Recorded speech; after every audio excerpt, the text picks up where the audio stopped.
Who's up edging their eternities right now? 2 minutes to blast off.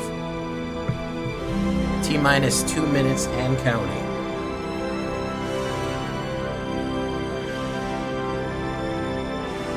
Minutes and counting until launch.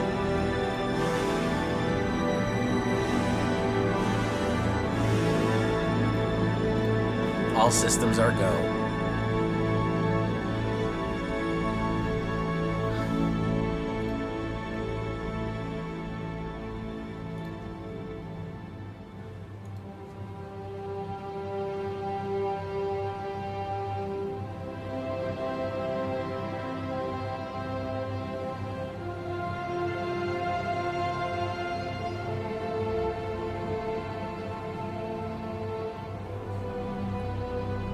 Oh yeah, I'm gonna have fun with the artwork on this. I love the artwork. I love the art style that they've chosen. It's really good stuff. T-minus 1 minute and counting.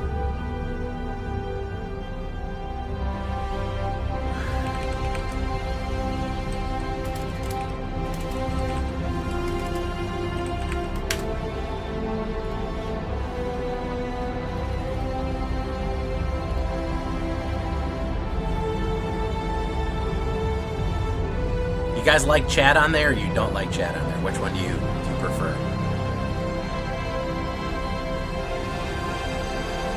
Or do you want it more just the full screen with me on there, or you want the chat?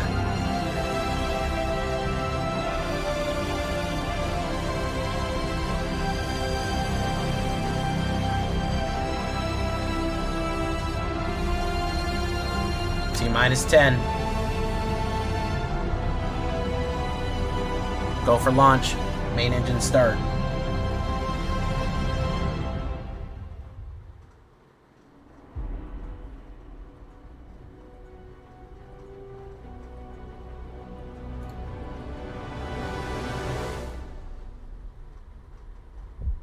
Some think there's nothing beyond what is known. But I came from nothing.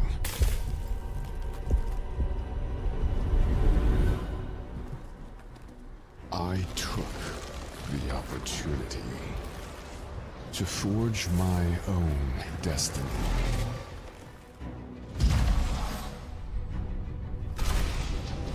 I will make the stars tell me their secrets and bring these planets to their knees.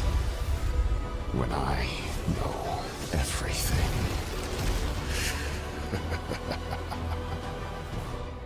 All the power in creation will be within my grasp.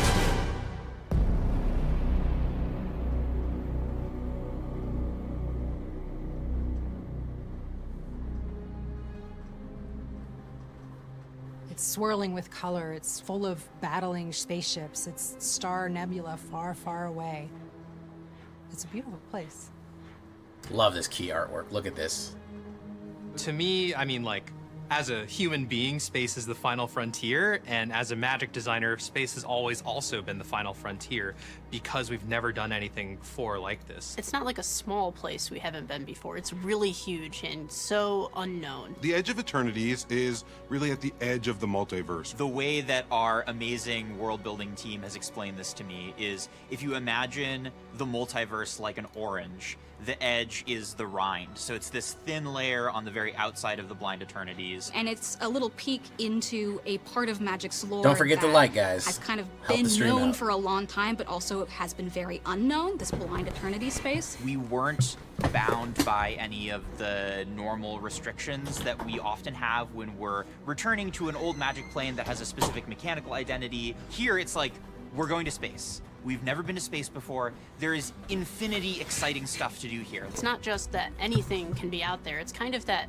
everything is. We're in uncharted territory. We are expanding what anyone can imagine that Magic the game can be, that Magic the worlds can be. Whenever Magic goes to a new kind of setting, there's this enormous untapped well of concepts that we've never done before that we get to do for the first time. What it means to have planets, Oh, yeah. what it No, means this to is have ships, just and absolutely kind of amazing creating artwork. those things in the language of Magic. So there is a storyline happening while a lot of stuff is also happening in the background. So the main storyline follows Sammy and their crew of misfits. And the whole system here is revolving around a void called Sothera. There is a faction of monks who worship this black hole and are trying to feed it and eventually have it consume the entire universe. The super void at the center, as well as 5 planets. And each of those 5 planets are aligned to a different color of mana in Magic. And all of those 5 planets sort of express their identity through what that color is about. And that's something that we really wanted to do with Edge of Eternities, was to really get the sense of this large scale, like space opera. We wanted it to feel vast. We get to tap into our vision of outer space, right? Like physics doesn't apply to Magic. Planets don't necessarily have to be round. You have planets here that have like turned into like corkscrew shapes, or some of them have like holes through the center of them or blasted into bits, but they're still keeping their shape and orbit. In a science fantasy set like this, scale is such an important thing. Space is big, so we kind of let loose with the numbers a little bit, found ways to get double-digit numbers onto cards. Maybe even bigger than Emrakul the Aeon's Torn, but I'm not going to spoil that yet.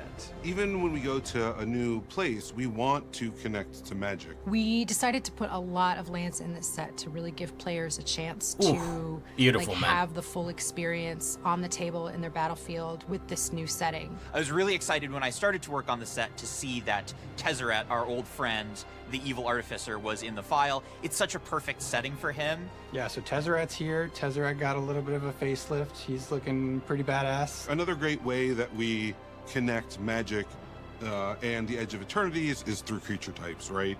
Kavu are returning, for fans of Kavu out there. Slivers, of course. I know there's so many fans of Slivers, Eldrazi. You see these creatures that you've seen on Dominaria and the other planes of Magic, but now we've brought them to the Edge of Eternities. One of my favorite cards in Magic is Tarmogoyf. Now that I was working on the space set, I could live my reality of Tarmogoyf, space, Cosmogoyf. And that just, really captures the feel of, hey, we are in outer space now. All right, what is, outer space version of a Lurgoyf? So from the onset of trying to design Edge of Eternities, I always Into the knew flood that again. I wanted the large common flyer to be a space whale.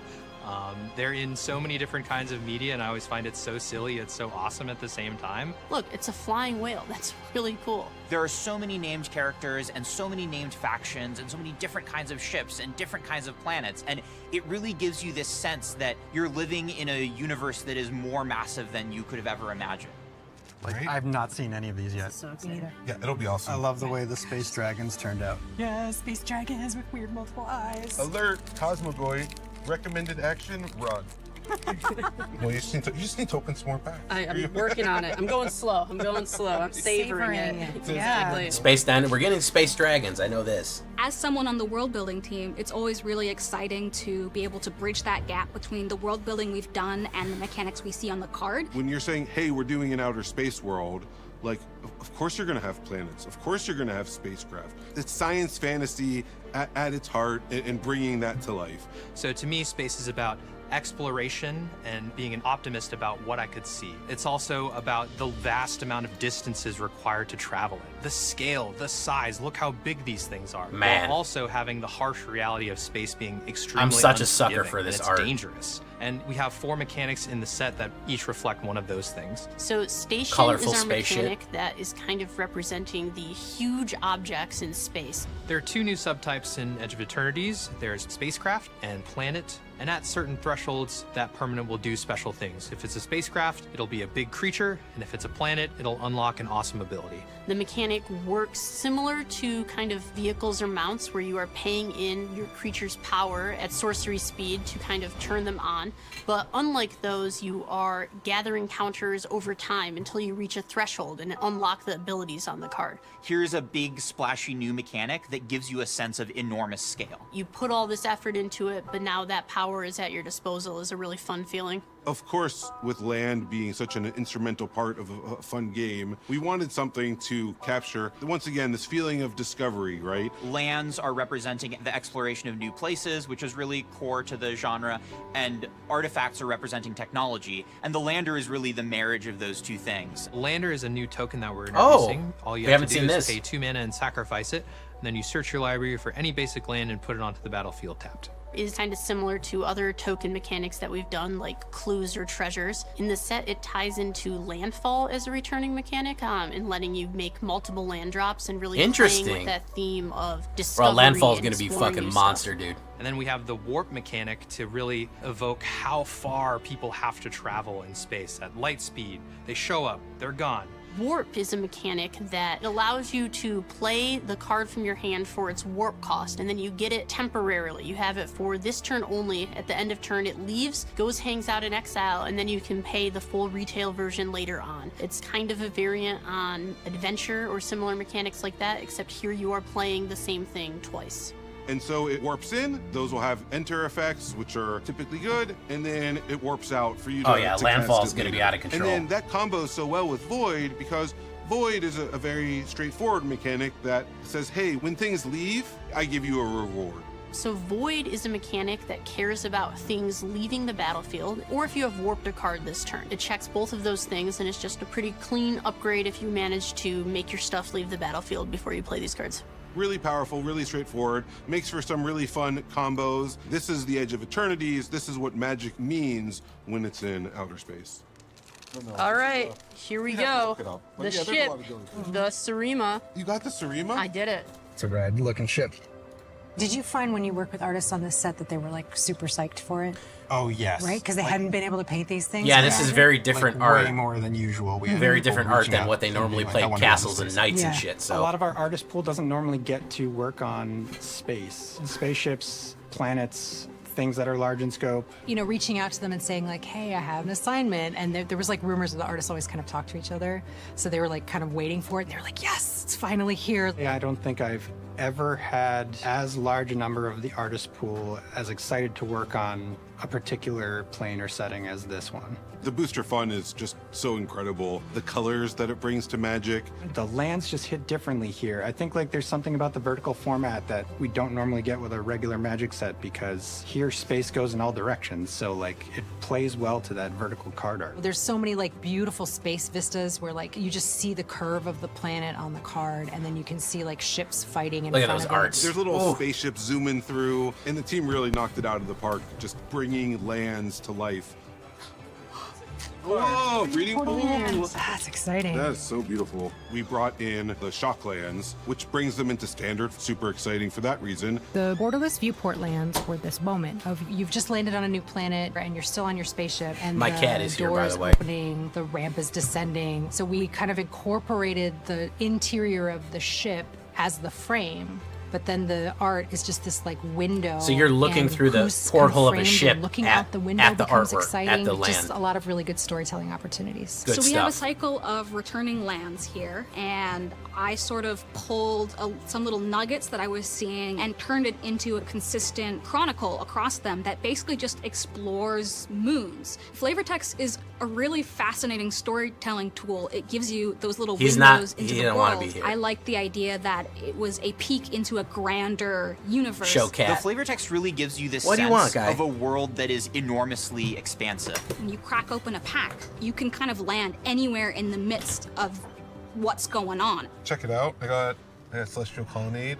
Right? Wow. Yeah, Borderless Stellar Sights card. I love the font that the title's in. It Okay, really you captures laugh. that outer space vibe. Borderless stellar sights, what we really wanted to do was we wanted to reduce the footprint of the frame on the cards. We did that by taking the title down into the bottom half of the card. And then along the sides with the frame, it's kind of like a star chart, giving you that explorative feeling to it. You get all these like cool, crazy planetary shapes and asteroids and spaceships and things that frame showcases very well. And the borderless poster stellar color sites are probably one of my favorite treatments we've ever done. The roots of this art style are these like travel posters that kind of came out of the 1930s. It's just this really interesting juxtaposition of a kind of anachronistic and nostalgic. This shit's travel making me poster wanna play style Starfield. with the super new and novel and futuristic science fantasy setting. That combination is a little bit dissonant, but in a way that's really interesting and cool and looks really new. Maybe we'll try to Borderlands build surreal some of these space magic treatment definitely ships hits a lot in of that Starfield. classic Maybe we'll do a Magic little vibe. Honestly, my favorite bonus thing I've worked stream. on at Magic ever.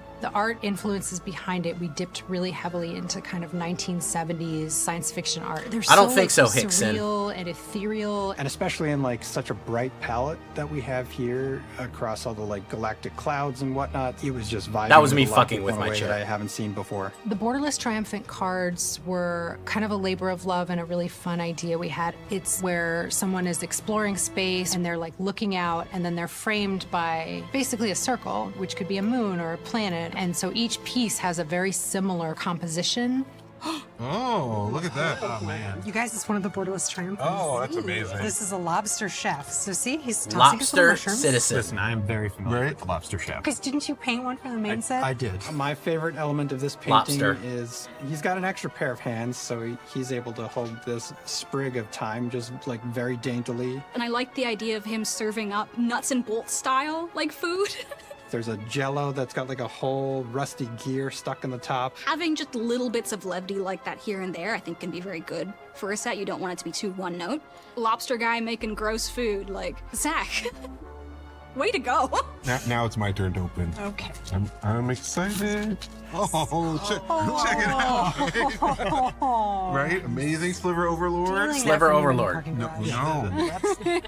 I'll tell you a secret about the Borderless special guest cards. I would have made the whole set look like that if there weren't smarter people around me to like calm me down a little bit. But that pulp cover style, the idea of people in the 1950s, what they thought the future was going to look like. Love it. Because really, like the influence of the creature design at that Old time fucking, was monster movies. retro. People in suits like waving their arms around really awkwardly, and so like the creatures are just like goofy and funny, and you know all of the fun typography. Retrofuturism, That series love is it. just one of my favorite things. For the Japanese Showcase Fracture Foil, it was a really exciting opportunity to highlight the art, the more kind of like anime flavored art style that we use on those cards. And the Fracture Foil is perfect for that because it's sort of really dynamic and really highlights the movement and the big monsters and all the excitement that's going on in those cards. It's just so bold to see it in a pack. Like you're immediately going to stop on that one when you open a pack of them. And Galaxy Foil is back for this set. It was kind of a no-brainer again. We knew from the beginning, you know, it's such a fun effect. It's such a beautiful substrate. And if we're in space and we can have the art have stars and then the substrate have stars, like it's just such a fun, perfect moment. Galaxy I've Foil. never seen it look better. And fans are absolutely going to go nuts for So it. can I just show this one off just because also the beautiful. lands turned out so good in foil. When they catch Man. the light. Yeah. Another Galaxy Look at Foil. that. That's how I would do all my lands though, for real.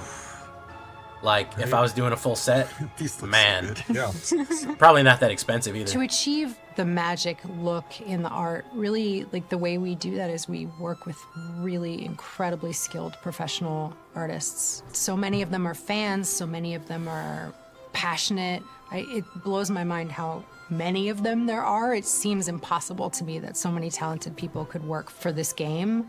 Kieran, how long have you been painting for Magic? For Magic, I think since 2005, around then. So you did concepting for Edge of Eternities, right? Yes, a lot of the key art characters and then weapons and stuff like that. So I love fantasy, science fiction, space opera. That was really exciting to work on. And Kieran has something to show you. oh yeah, Are you excited?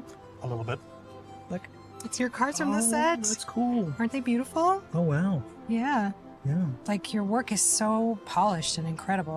I always love giving you glowy stuff. Just the way you manage the colors around the glows. Oh, cool. Especially for this set. We Just sure all are these, third purples shift. and blues that are blending. Yeah. We're Warms edging versus eternities cools, right now. Darks versus lights. Try to have the silhouette kind of standing out, not getting lost.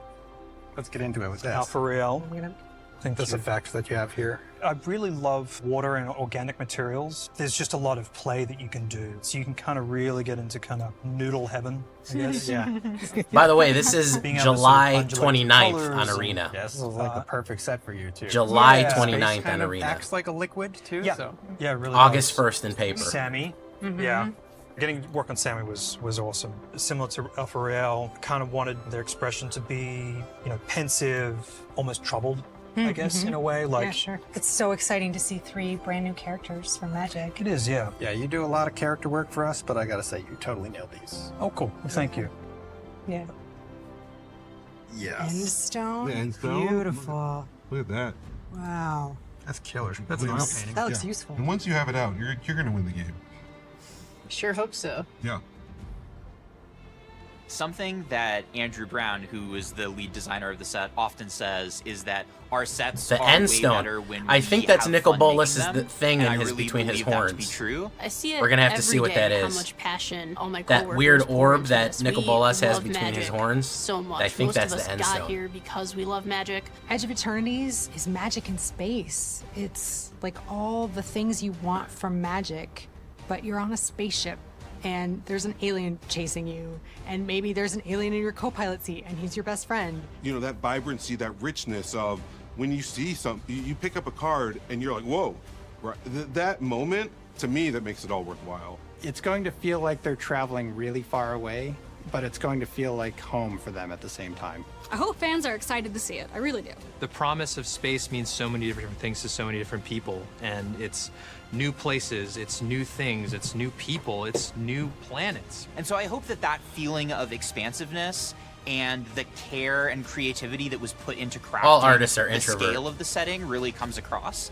And I hope that the Edge is a place that fans love to visit for the first time, and also that our first visit sort of piques their interest to see more, because we've built this environment in such a way that there's so much more to discover.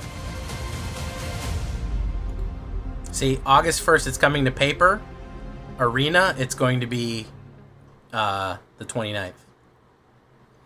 All right, so that was the preview, guys. Let's see what people are saying.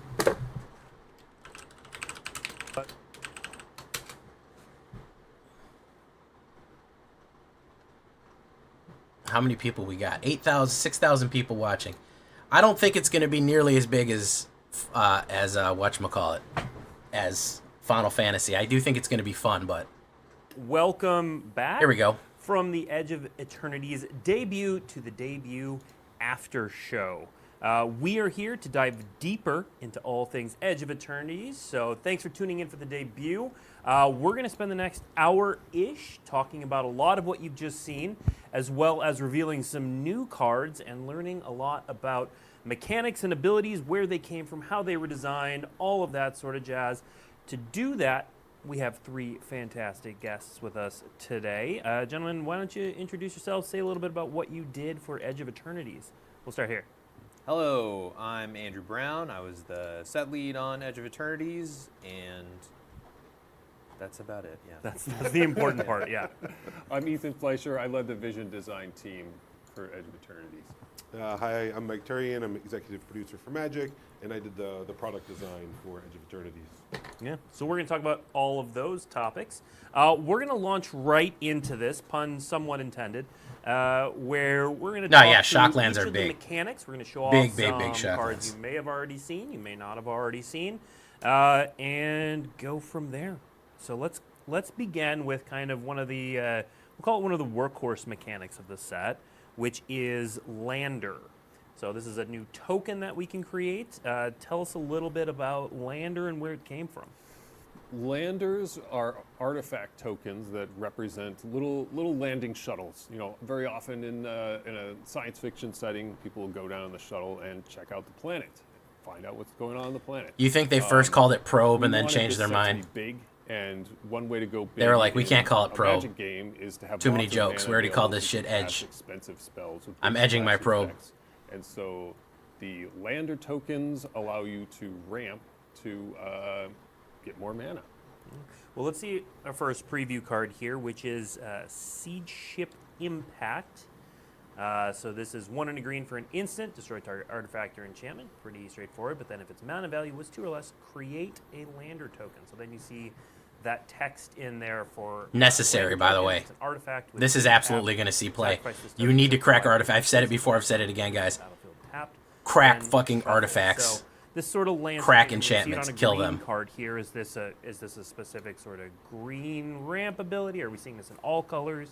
Where does Lander show up? Landers are on all 5 colors, and so And it sort of evolved a bit as we continued iterating on the design of the set. The initial version of Lander tokens were double-face tokens, like we saw in March of the Machine, where they were an artifact on one side. You could pay 2 mana to transform them, and they were an artifact land on the other side that could tap for any color that any of your lands could produce. Okay. But Andrew, why don't you tell us where things went from there? Yeah, so after the flip tokens, we took out DFCs from the set, and then we kind of had this infrastructure for the landers still in there, so we had to figure out how we wanted to change them to kind of fit with the rest of the set. So we went to the sacrifice version to get a basic land from your deck onto battlefield tapped. We also liked that version better because it also fixed your mana instead of just kind of putting you in the same situation that we had with the reflecting pool-esque line of text there. Now, obviously, we've only started talking about the texture of the set, but they presumably just watched the debut video. So where, Lander, this sort of token, we've seen it before with glue, with food. It's sort of a glue mechanic that holds a lot of things in the set together. Right. So how does this token matter for other things in the set? Yeah, so the token matters a ton in the set infrastructure. So, for example, the black-red theme is sacrificing creatures or artifacts. Landers are a great thing to sacrifice if you have too much mana and you have a loose token around. It also really works super well with the void mechanic that we'll see later on. And it also helps with the warp mechanic, as Ethan was saying, in a set where you want to have a lot of mana. With warp, you want to have a lot of mana to cast the second side of your cards. So Landers kind of work with all of the mechanics and kind of tie in and make the gameplay mesh. Now, we do have a second Lander card to show off, which has a little bit of a twist on creating them. So this is Emergency Eject. Okay. 2 and a white instant, destroy target non-land permanent. Its controller creates a Lander token.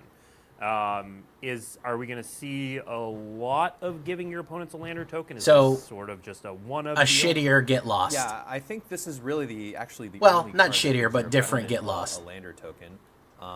But like Ethan was saying, Landers show up in all colors, and this is a very white way to create a Lander token. So white removal generally always is about attackers or blockers, or if it's more unconditional like this, it will give the opponent a cookie, like what's Face to Plowshare. Yes, yeah, it's a classic shape of a white removal spell. Yeah. All right, and then we've got the Lander tokens we can show as well. So there are 5 of them that you can pull from booster packs. They're going to look a little something like this. Yeah, so you can see each of the 5 major civilizations from the Sothera system are represented on these Lander tokens, and they're all color aligned. All right. It'll work well, right? Because you go and sacrifice it, and you're like, oh, I'm going to go get an island? Okay, I got to remind myself of that. All right, now let's move on to a slightly bigger mechanic. So this is Station, one of the more exciting new additions from this set. Tell us about Station. One of the most important ideas that we wanted to get across with Edge of Eternities is the concept of scale. We wanted this to be the biggest Magic set ever, or at least the biggest since Rise of the Eldrazi. I want to build that. I want to see if I can build that in Starfield. And one of the things that space operas often have are gigantic spaceships, just huge ships, vast planets, and sort of try to blow people's minds with how the scale is so much larger than anything they've experienced in their life. So we made these spacecraft with a brand new mechanic called Station, where you can tap your creatures to put charge counters on them equal to their power, and then they have a threshold at which they get powered up, become more powerful. So most of them have some effect immediately. So the Serena, I'll try to build with this, guys, but my God, this is not a standard card. But then once you it's cool. I see what they're going for here. I like that you can kind of build counters on it, but ooh, that's a huge fucking investment. One of these nodes where abilities are unlocked, we'll get to see some. Yeah, we get that Planet bigger Destroyer station cards later. Well, I mean, we can make that later now. We can throw up. So our next one is actually, I believe, from the Commander product. So this is Commander only. When Don't get too excited. Right? Nope. Never mind. Okay, never mind. Let's show Infinite Guideline Station, not from the Commander product. We'll get to those in a moment. Here we go. So this is Infinite Guideline Station.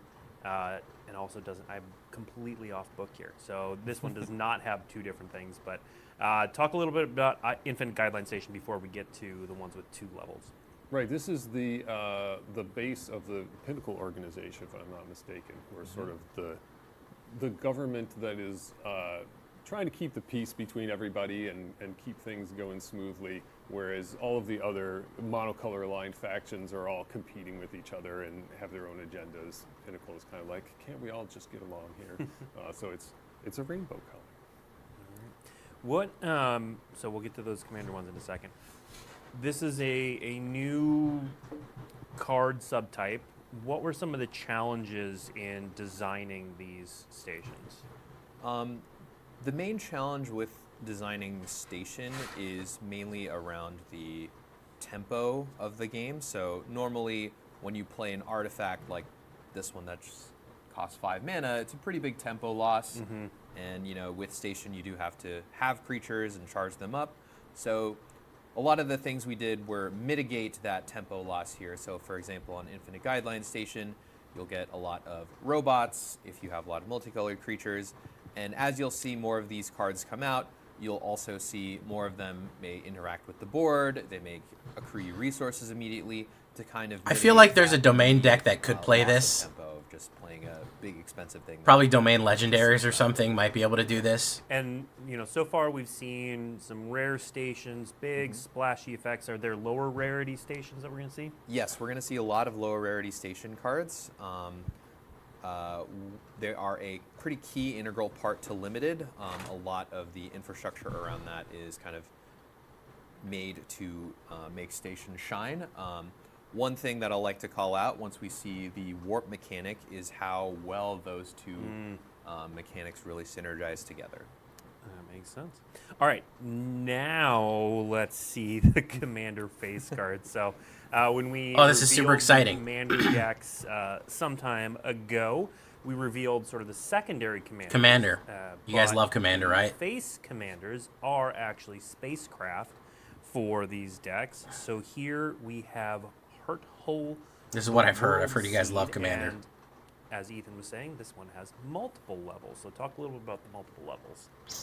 Yeah, so the first level here gets unlocked when you have 2 or more charge counters on it. So pretty quickly you can get to the point where you're sacking lands to draw cards. And then eventually you'll have time to get to that 8+, which is when it becomes, you know, a win condition, a giant flying artifact creature. You'll notice it doesn't say this can be your commander on here. The commander rules have been changed to allow these spacecraft to be your commander, so we no longer have to write on there. As you can see, there's a lot of words on this card already, so not a lot of room for anything else. Yeah. And when it levels up, this is like previous sort of leveling cards. It keeps the previous abilities, correct? Yes. Yeah, and it actually even turns into a creature when it hits that 8+, right? So for the ones that have 2 levels, you'll see a power toughness earlier if it wakes up as a smaller version. Yeah, I don't think there are any that do that, but they've done it. Yeah, maybe it was just the playtesting we did. There are no stations that turn onto a creature before their final level. While we were developing it, we noticed that you have to put a dice on it to track it. Yes, this is very Sometimes convoluted. That can be a little. I do like the difficult, Leviathan so, that you sacrifice lands for, though. That is one of the fun. things we discovered internally is if we just make the final level always the creature, you can just take the dice off and then understand that this is a creature the whole time. Makes sense. All right, let's see the second Commander face card from Counterintelligence. There it is, In Spirit Flagship. Very cool ship, by the way. I Vessel. like So, blue, this red, and design white. of ship is fucking sweet. I like that. For legendary artifact spacecraft. Tell us about this. Well, I mean, the name of the deck is a pun, and this is all about counters. It's all about charge counters. I'd never play this specifically. deck or this There's card, but I different think the art ways is fucking to sick. Make and use charge counters in this deck, which is very. Yes, they're not called commanders anymore. They're called edgelords for this deck. That we haven't really done before. You got to remember that.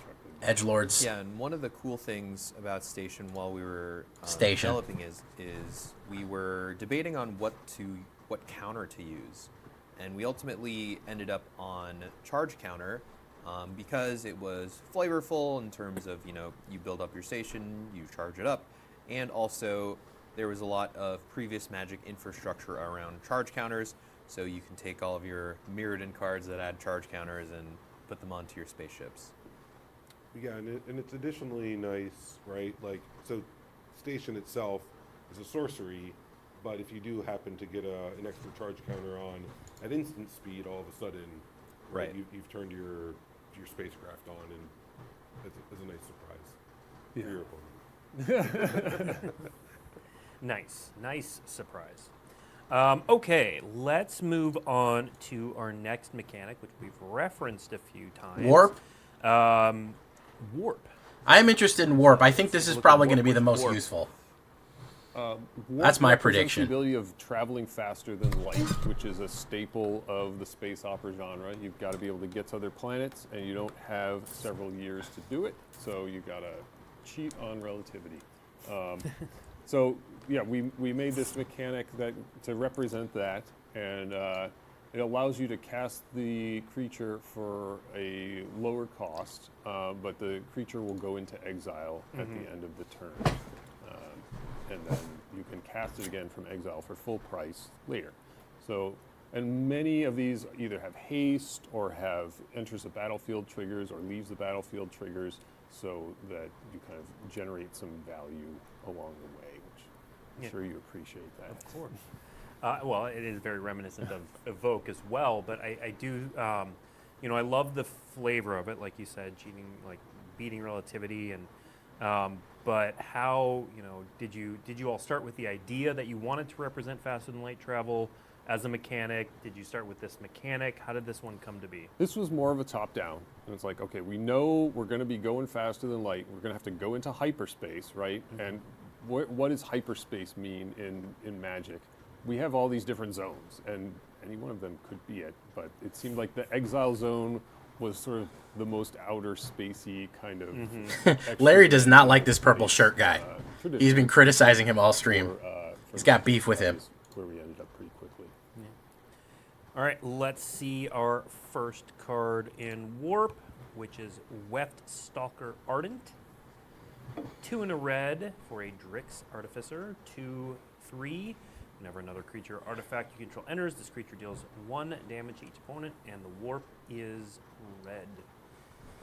So, talk about the shape of, like, is the warp cost always less than the casting cost, or what sort of abilities did you put on these? What are we hoping to see here? So a lot of the time with warp, not every single time, the warp costs will be cheaper than the casting costs of the actual creature. And like Ethan was saying, you'll generally have a enters the battlefield effect, maybe haste, or a lot of the time you'll have a more enchantment-like ability on this card right here. Okay. Right, so this one doesn't generate any value itself. You need to combine it with some other cards. And like I was saying earlier with the station mechanic, where it requires you to have creatures, the warp and the station mechanic really interact very favorably, as you can get a more expensive or higher power creature for cheap. So when you have a station out, you can warp your creature. It can have its enters effect, it can have its enchantment effect, but then you can also tap it to put charge counters on your station. So it kind of works well together. Yeah, because So it doesn't have haste, though. You don't need haste for using station. That's correct. Right? Although if the creature itself has haste, then it can attack. Otherwise, Okay. right, it's just waiting. So basically, it pings your opponent for 1 to get red, and then you can bring it back later. See our next card with You warp. can see this is a Drix. This is a new species. that Oh, we're yeah, good encountering call for out. the first time. These are an alien species that have the natural ability to warp themselves. Everyone else has to use spaceships, but the Drix can do it biologically somehow. Very good. All right, let's see our next preview card, which is Timeline Color, another card with warp. This one has a slightly different warp. This is going to be extremely So useful. when we were thinking about, once we had the exact mechanics for warp, you kind of go to level Remember 2, there was like, what are the Tenacious cool Underdog ways or to whatever use his name. ability?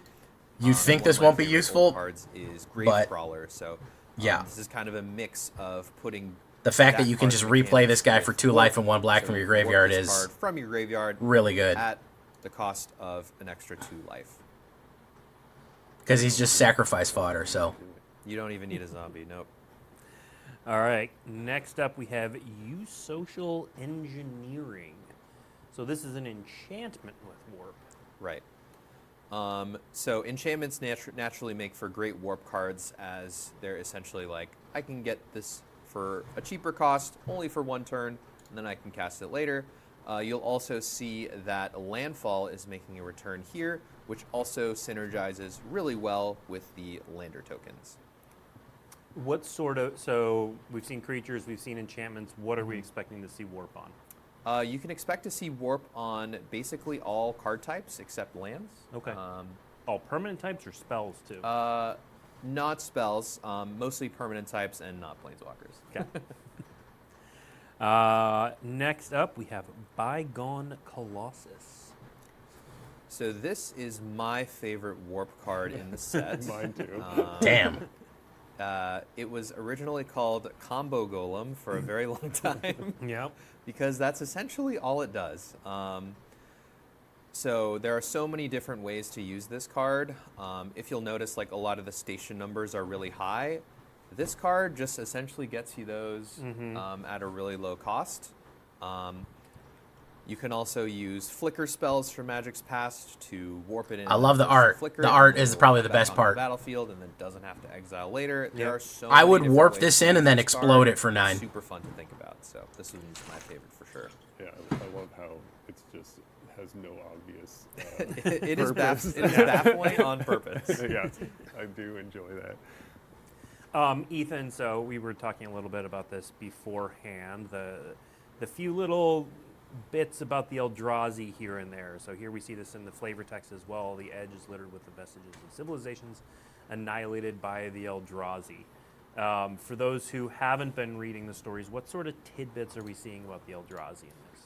Well, there are hints that there was some sort of ancient conflict between the Fomori and the Eldrazi, and Okay, so we're getting more Eldrazi in the past in various Magic sets. We've seen hints about the Fomori here and there. Yeah, the especially in Fomori recent- Eldrazi war. It's a big. But a lot of it been is- going on. is We've been talking about this pretty, for a while. Distant and ambiguous, but we know that it was incredibly destructive, and basically, the Eldrazi were driven out of the edge, and everybody has to kind of be alert, pay attention, because if the Eldrazi come back, that needs to be nipped in the bud. We can't let any Eldrazi come back here. So, yeah, we've seen an Eldrazi card in the video there, but yeah, there are hints about it here and there. It was clearly an important event in the Edge's history. Let's move on to our last mechanic that we're going to discuss here, which is Void. So tell us about Void. Void is less about classic space opera trope stuff than it is specifically inspired by the world building that the world building team did. We all got really excited about the Monoist faction, which is the black faction. They worshipped the sort of black hole-ish object in the center of the Sithera system and have all this like creepy costumes and think that, you know, they want to usher in the time when every molecule in the universe collapses into a singularity. They're like, this is what it's all about. Then The big crunch. Then we'll all be together again with our dead loved ones or whatever. It's like great. So super cool. We loved it, and so we made a mechanic that was kind of specially for them. They were clearly like the standout faction. I like the other 4 factions just fine, but the Monoists were just like so unique. And They worship a black hole. so we made this Void mechanic, which is sort of a variant of Morbid or Revolt, where if one of your permanents leaves the battlefield, a non-land permanent leaves the battlefield, sort of Void is active. Yeah. And it also gets activated when you warp a card. So when you pay that warp cost is another way to get your Void online. And basically your cards will have abilities that trigger only if something has left the battlefield or been warped, or will have an upgrade on an instant or sorcery, a kicker-like effect. There's a variety of ways of using it, but it's mostly just a tag to see that things have left. And there's lots of ways to make things leave. You know, we've We've got warp, we've got the lander tokens. It's all set up for us. So there's a lot of ways to interact with it. And I don't want to gloss over the part that you said at the top of that, which was non-land. Was that a lesson you all learned from Revolt? What do you mean by lesson? Was that an intentional differentiation? How about that? I think so. Like when we're like creating these environments and things have to feel flavorful, like land leaving the battlefield, especially with like fetch lands in older formats, it does feel kind of cheaty, and it doesn't really feel naturally like Magic. So we intentionally left off land here just to make sure that we can actually give you a bigger reward. So like if we leave land on, then we have to kind of make sure that things aren't as powerful because we know that it's really easy to skirt that. We'll have to make a But, Sephiroth deck non-land, again we and make have it things be an a little edgelord deck. more awesome because He could be a literal Lord of the Edge. Makes sense. All right, let's take a look at some Void preview cards. First up, we have Decode Transmissions. So this is the sort of normal, you draw 2 cards and you lose 2 life. You see that in a lot of sets. But then Void says, if a non-land permanent left the battlefield this turn or spell was cast warp, instead you draw 2 cards and each opponent loses 2. I actually like that card. Classic, kicker upgrade style of Void card here. I like that. Especially if you trick people into going in and they remove Let's see something. our second Void card, which is Void Forged Titan. So 4 and a black for a robot warrior, 5/4 at the beginning of your end step. If you voided, you draw a card and you. That's pretty good too. It's expensive, but it's not More of a horrible. limited build around. It's going to give you good value over time if you play the Void. You'll also notice that a lot of the Void triggers happen at the end step. A lot of that is to ensure that you have enough time to warp a creature or post-combat so things are dying. Okay. And you mentioned, Ethan, that this was black line. Are all Void cards black? Are there any that seep into other colors? Yeah, there are a lot of Void cards on red cards as well. Okay. It's primarily in red and black. Primarily black. All right, cool. All right, now we're gonna move into the slightly less structured part of the program where we just show If that some was cards. cheaper, that would be These really are good. Cool cards. We're showing them off for a reason, for various reasons, but they're not as organized as being about mechanics. So we're I want to just see gonna the angels show though. I some want cool more cards and angels. talk about 'em. Hopefully we're gonna Let's get more. Start with Emissary Escort. So Emissary Escort, 1 and a blue for a 0/4 Sick fucking robot art. soldier, artifact creature. This creature gets +X/+0, where X is the greatest mana value among other artifacts you control. Tell us about this card. So that's for making stations. So with Edge of Eternities and all space operas, we always Yeah, you could make an direct Azorius towards robots. artifacts. So there are going to be a lot of artifact build-arounds in this set, and Emissary Escort is one in a long line of those cards. But as we will see in the next slide, Let's see it, Bygone Colossus. yes, we're Thank you so finding much. more and more ways that these cards combo together. One of my favorite things just about Edge of Eternities in general is how well It's a good all curve the right there. If they don't have a mechanics removal, mesh and flow that would be together. They all synergize that would be a really well together, 9/4 on turn and 3, and hope you can that hit for players 9 on discover turn 3. Stuff like this, and can figure out how awesome it is. Yeah, the technology. You could in run space Is It opera is so important. and do self-destruct and then blow up for 9 and then blow up again. Artifact theme in this set. Yeah. Yeah, and just like it combos with Bygone Colossus, right? The escort combos well with your artifact space. I think he is a robot. Typically have Cop. these mana values, which gives the escort more power. Works so well with station. Yeah. Which is another 1/2 combo. Well, and I also like, when you start looking at older formats too, cards with affinity work Right. really well with this. Your Right. classic Mirror Enforcer is going to Exactly. do a 7/4. So yeah, a lot going on here for a seemingly simple card. All right, now let's take a look at an uncommon called Unravel. Unravel is 1 blue and a blue, instant. You probably already know what it's going to do. Counter target spell. If the amount of mana spent to cast that spell was less than its mana value, you draw a card. This is, we see a cancel variant in a lot of I'm sets. sure Very someone will rarely play it. We see you draw a card on it. Right. This is normally space we try to stray away from, like one of the design. One more features, like to 40. Who's going to be the hero and do it? It shouldn't be better. You shouldn't be worse off for trying to cast your spell. So designs like Dismiss or whatever we try to stray away from.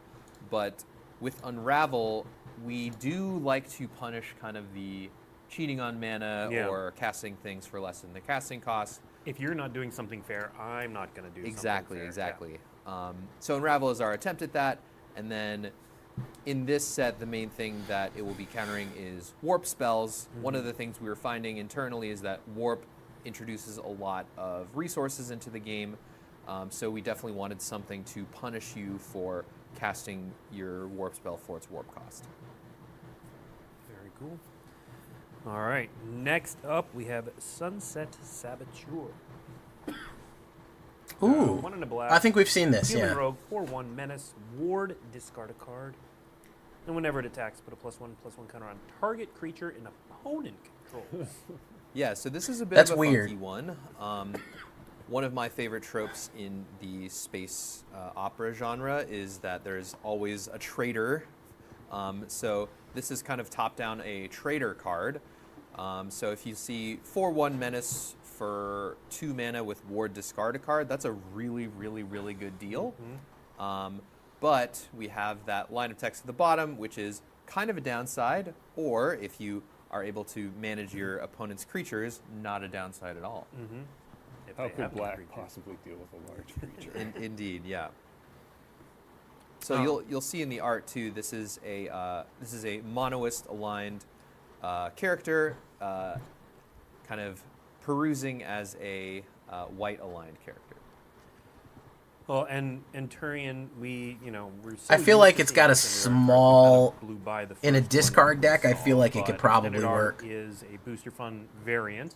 Can you talk a little bit about what cards got those this treatment in the set, and then where you can find those? Yeah, we've seen a couple. Thank you for liking. Oh, we jumped up to 47 right away. Look at that. Here, so in extended art cards, you can find they're in the collector booster, and typically, we try. Upcoming, we're going to be looking at so many fun variants that we've done.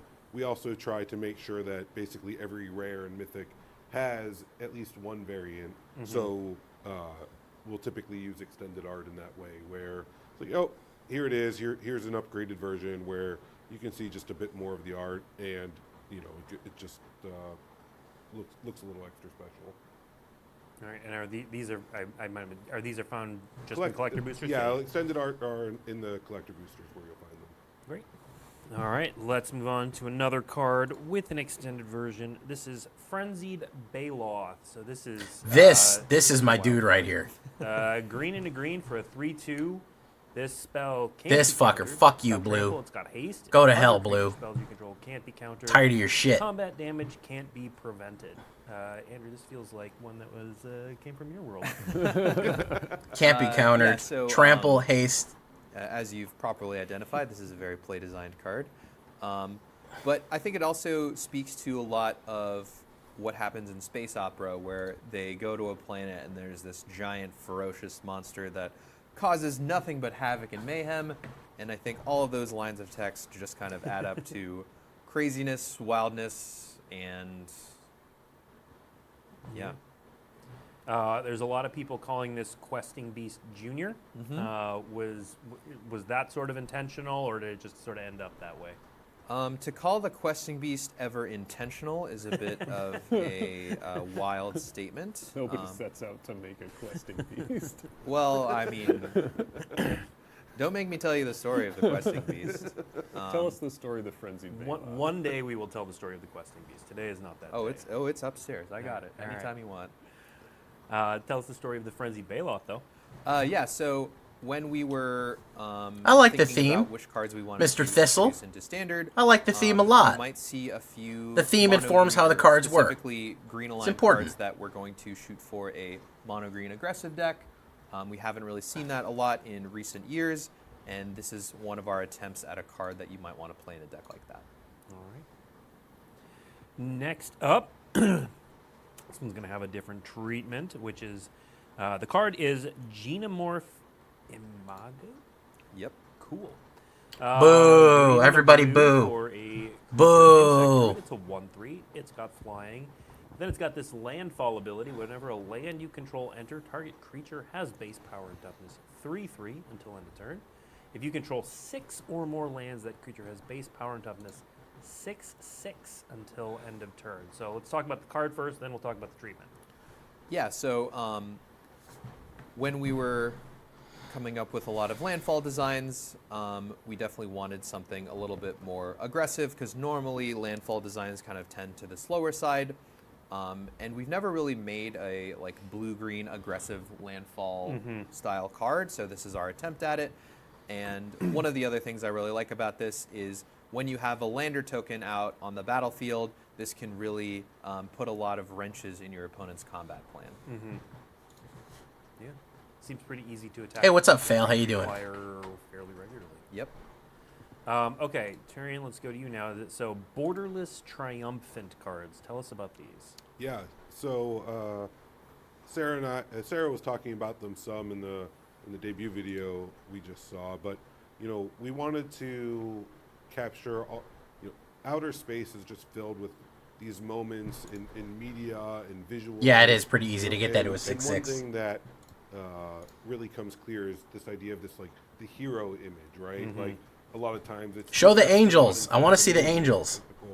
One that we see, and so we were inspired by that, and in here we went and we took a number of our creatures as well as Tezzeret and really put them in this like very hero-esque pose, right? And so they're centered. Typically, it's a moon or a sun, directly behind them, and it just really elevates, I think, the character and the visual. So that's what we've done here with the borderless triumphant cards. The last thing I'll say on the mechanics on this card, though, is that it is not just this creature, it is target creature. Yep. So if you find a way to get 2 lands enter the battlefield during your turn, you can target a different creature, and this thing can really rack up a lot of damage fast. Yeah, and then in terms of where you can find them, they're in play boosters and collector boosters both. Okay. So New cards for Yuna. Fail. Come on, man. You'll get them. You're better than that, bro. Yuna doesn't need any new cards. Come on. Our next preview card, Singularity Rupture. So 3, a blue, 2 black. It's a sorcery. Destroy all creatures. Then any number of target players each mill half their library rounded down. Wow, this combines 2 very popular cards. 2 very popular cards. Great stuff here. Mill decks are going to be nuts. So this card came to be by just thinking about all of the like disasters and crazy things that happen into space. So the idea of this card came from I was doing a ton of research on what happens in space, and sometimes black holes collide. And I was thinking about what are 2 awesome magic effects that can collide and come together and do something awesome. And here we are. All right. Very cool. Next up, Sir Vondum the Lucent. So here we have I don't think we've seen him. Legendary human knight, 2 white, a black, and a black for a 4/4. Whenever Sir Vondum enters or attacks, other creatures you control get +1/+0 in game deck. Again, expensive as shit, but So this is very for emblematic. tokens, of can absolutely Black, swarm White the Limited board. theme, which is a go wide deck. So Sir Vondum is really good at buffing a lot of your other creatures while also being a reasonable card on his own. So is this like the signpost card for white black? This will be the signpost card. Okay. Are the I like signpost knights though. cards We'll probably legendary fit it in creatures? knights. Are they various things? There's going to be a mix, but one of the things we've done with Edge of Eternities is you'll see multiple versions of our main characters at one at uncommon and then one at a higher rarity, and it'll show them at different points of their life. Edge of Eternity's story is more kind of self-contained, so there's not as much of a long-term scale here, so we felt like it would be a good idea to show them in multiple stages of their life and just kind of give you more of a taste of who these characters are, because 5 mana is an they're issue. very contained towards the space setting. 5 mana is an issue. All However, right. with Knights of the Next Round, that might up, be really good. We have Virulent Silencer. This, I'm excited for this. 3 mana for an artifact creature, Robot Assassin. It's a 2/3. Whenever a Nanovirus. token artifact creature you control deals combat damage to a player, that player gets 2 poison counters. This was not on my bingo. Nanovirus. Yeah. So one of my favorite cards from actually Neo Kamigawa is the Virus Beetle, because to me it's the ultimate combination of a pun of like robots and viruses. Sure. And when we're thinking about space viruses, I also immediately think to poison. Okay. So this is actually a very doable quest in Limited. I've won with it a couple times. And my favorite thing about this actually is that it can stack. So if you have multiple Virulent Silencers out, one connection will get you 4 poison counters. If we can give our... Yeah, I feel like this is very much at home with like the 1 sliver card. We do it in Golgari. I was going to ask, is this the only and we poison put this is the only poison Death counter Touch and also throw in Cool. Fang, So, Finn the Fang Bear. Challenge accepted to all you poison lovers out there. Next up, We're for we are sure going- gonna use so, that. That's kind of it for the main set preview cards. We do have some bonus sheet cards and some promos to talk through, though, as well as the kind of core 10 basic lands. So there are a number of basic lands in this set because they're awesome and spacey, but these are... Turian, why don't you tell us about these basic lands, where you get them, what's going on here? Yeah, so these are, you know, the regular basic lands.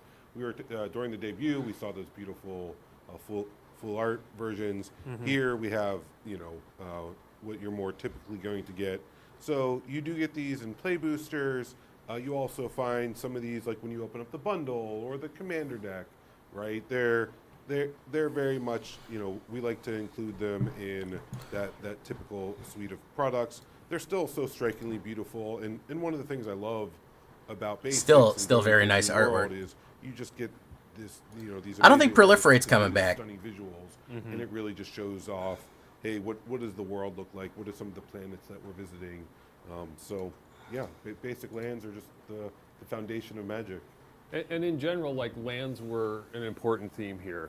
We knew that we would have a very distinctive visual for lands, and we would get to kind of show people land art that looked very different from typical land art, because we get the sort of elevated perspective of the curve of the planet, and it's a very different way. And we kind of seen this with Unfinity, right? People got very excited about the lands in Unfinity, and we were like, okay, we gotta tap into some of that. I'm excited for it. Why, yes. You got to remember its are very rotation as well. important to this set. In Good fact, transition. thank you. We created a whole bonus sheet of lands. So we're going to show off some of those. We saw, obviously, a few of them in the debut video. But first of all, let's talk about how the bonus sheet of lands came to be. Where did that idea originate from? Is that your idea? Yeah, so when I think of space, I think of going to a lot of different places and seeing a bunch of awesome things. And when I think of translating that into gameplay, it's definitely with lands. So we added the bonus sheet where you can get all these awesome lands from Magic's history, and then we tied it into the gameplay where you will see a lot of cards in Limited say how many differently named lands you control. So you can have a limited deck and then have Mutavault. You can have... What are other cards spoiled so far? We'll stop there, just so you don't have to think about it, because we'll show some more. Great. Some of the ones that we're about to show. So bonus sheet. So let's talk how these are open, Turian. Where you get these, how often they show up. Are, like he mentioned, limited. How often? Full art shocklands. Yeah, that's definitely something. Yeah, so you do get the Border Stellar Sites lands. They do come in the play booster. We've limited them to only rare and mythics. There's 35 rares and 10 mythic rares that you get, and in the play booster you get them 1 in 8 packs on average, right? So that means that they will show up. I mean, they're incredibly powerful lands, right? Just both in limited and in so many other Magic formats. So you know, if you're doing a draft, there'll be a few in the draft. Right, and so they add a little bit of surprise and diversity to gameplay, right? And also, too, one of the things I really liked about limiting them to only rare and mythics is when you get one of these, it's just like, you know you've opened up a winner. I mean, between the treatment and how aesthetically beautiful they are, how powerful they are. Yeah, so for those borderless stellar sites. 2 more likes to 50. Who's going to do it? Play booster, Who's going to do it? Now, and then additionally, you can also find them in collector boosters as well, where collector boosters, you're going to get, there's a few different variations. Yeah, we're actually getting Knights, Angels. We're getting a couple of good stuff, man. We're getting decent amount of support, to be honest. So we're going to look at 4 of them today. So the first up is Blink Moth Nexus. Again, as you called out, just gorgeous art. That's a non-token artifact creature. Yeah, it is a non-token artifact creature. So, Mike, talk a little bit about the difference between the stellar sites and the poster stellar sites. Yeah, so the borderless stellar sites, that when I was just talking about, hey, finding them in the play booster, those are the ones that show up in 1 and 8 play boosters. The borderless poster stellar 52. sites are then a variant that are a collector booster exclusive, right? And so, we want, as Ethan was talking about, you go to outer space, it's this real opportunity to Thank you so capture much, the guys. resonance and bring these, incredibly powerful lands into a new Probably a short. setting. So we didn't want to just do that one time. We knew that our artists would really be able to create a couple different variations. So those borderless poster stellar sites, collector booster exclusive, you can find them there in foil and non-foil, and then in the borderless stellar sites also foil and non-foil. But then both of these are also available in Galaxy foil as well. So, there's a lot of cool variations here and a lot of just amazing cards, right? Yeah, I mean, speaking of amazing cards, so Magic has a lot of cool lands throughout its history. What was the process like for I do usually a little made it onto this bonus sheet? what you should pre-order depending on what you so want. We definitely Theoden. wanted to have a nice mix of lands that you're going to be super excited for your constructed decks. We also wanted a healthy mix of lands that also play well in limited. Ink Moth? I didn't know what were in so Ink for Moth. example, Blink Moth Nexus. Oh, okay. Super fun card to play with in limited, just because land and creature, and it works really well with your artifact synergies. So it was just a really good fit for the set. And we'll also see our next card is an excellent fit. Well, and there were some creative constraints on which lands we could Indeed, use also, yes. right? They needed to make sense within the setting of the edge. Yeah. Because sometimes they'll have names that are very specific and just wouldn't be at home here. Yeah. Right, like for example, we couldn't use Urborg, Tomb of Yawgmoth. Right, that doesn't exist. It does not exist in space. But apparently, an Eldrazi Temple does. There we go. Eldrazi Temple. Eldrazi Temple. And it looks like a Hedron. A little bit of lore for you also guys. just hinting towards the existence of the Eldrazi in the Edge is awesome. Ethan did mention there are a lot of lands that flavorfully don't make sense, but this is the one that actually does make a lot of active sense here. So Eldrazi Temple in the set. You can cast your 1 Eldrazi with it. Good luck. All right. Maybe not a limited bomb, this one. Yeah. Let's take a look at one you already mentioned, which is Mutavault. Yeah, so for me, I was so glad to see Mutavault return. Right, I got to work on the original set where we introduced Mutavault, and so to me, anytime and it was back then, of course, it was inspired by Mishra's Factory, and so it's just like there's this history of lands and callbacks, and now bringing it forward into outer space in Edge of Eternity is just pretty fun. And this one is another one that's pretty good in limited, right? The gaining all creature types ends up being surprisingly. If you also get a Blink Moth Nexus, right? Yeah, exactly. Right. And that's one of the fun things. It's like, will that happen? Will it happen often? No, but will it happen? Yeah, certainly. Yeah. And it's just this fun little moment and fun interaction. Yeah. And clarifying for chat's covering this already, but just to say it out loud, these are not legal in standard, correct? No, not standard legal. No. On the stellar sites is not. Okay. Yeah, and we tried to indicate that if you look, I know in the bottom left of the cards, fairly small, but you see it says EOS down there, right, where the Edge of Eternity cards say EOE. So that was just trying to indicate, hey, these are special cards. They're they're stellar sites. That's what the S is for. Well, we'll stay on that topic a little bit because one of the other ways that we often indicate that is with a different set symbol, but these don't have a set symbol. Yeah. So as we're going through and looking at them, right, the creative team and the graphic design team wanted to really use this idea of, instead of scale birds, right, birds that show scale, there's these idea of like scale spaceships, right, the scale ships. And you can see one there zooming through the Mutavault. And they all break the frame, right? They're breaking the frame. So as we're going and looking at images upcoming, you'll see even more of them. Some of those were basically colliding with that expansion symbol, and so we decided, hey, let's just remove the expansion symbol, which is something that we've done. We did a little bit in the Final Fantasy set, did a little bit here, and so we wanted to try that out. Now you still can see the rarity.